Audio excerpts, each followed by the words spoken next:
कमरा 313 में फुसफुसाहट। जब सना ने पुराने सड़क किनारे होटल में जांच की तो उसने रिसेप्शनिस्ट की हिचकिचाहट के बारे में 2 बार नहीं सोचा। जब उसने उसे कमरे 313 की चाबी सौंपी। क्या आप निश्चित हैं कि आप नहीं चाहते हैं सर? कुछ लॉबी के करीब? उसने पूछा। ठीक है। वह मुस्कुराई। लंबी यात्रा के बाद थकी हुई। मुझे बस नींद चाहिए।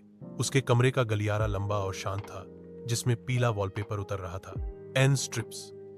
कमरा 313 बिल्कुल अंत में बैठा था। चाबी ताले में चरमराहट करती थी।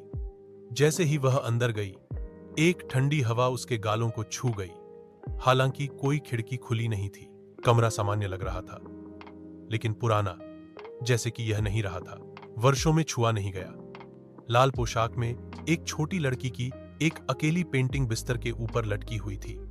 उसकी आंखें बहुत वास्तविक, बहुत जीवित लग रही थी। उस रात सना सुबह 3:13 बजे उठी। एक फुसफुसाहट। सबसे पहले यह धुंधला था, कमरे के कोनों में बस हल्की फुसफुसाहट। वह उठ बैठी। नमस्ते, उसने पुकारा। कोई जवाब नहीं। उसने लैंप चलाया। यह टिमटिमाया, फिर बुझ गया। कमरा फिर से अंधेरा हो गया। फिर उसने इसे स्पष्ट रूप से सुना।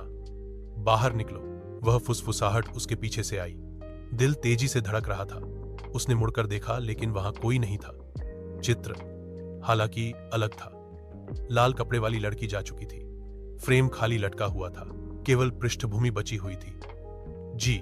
सना की सांस अटक गई। उसने अपने फोन को पकड़ा, लेकिन वह चालू नहीं होगा। अचानक एक बच्चे की हंसी कमरे में गूंज उठी। एक छाया दर्पण के सामने से गुजरी। उसने अपना बैग पकड़ा और भाग गई। दरवाजा बंद। उसने और जोर से खींचा। अभी भी बंद है। उसके पीछे ठहाका वापस आया, लेकिन अब यह करीब था, तेज। वह मुड़ी। लाल पोशाक वाली छोटी लड़की बिस्तर के पास खड़ी थी। सिवाय उसकी आंखें थीं काले गड्ढे। उसका मुंह असंभव रूप से चौड़ा खिंच गया, कोनों पर फटा हुआ। उसने एक हाथ उठाया और इशारा किया।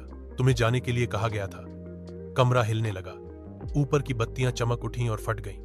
दीवार रक्त बहा। हाथ दर्पण से बाहर निकले। सना चिल्लाई, दरवाजे से टकराती रही जब तक कि यह खुल गया। वह हांफती हुई दालान में गिर गई। उसके पीछे सब कुछ फिर से शांत था।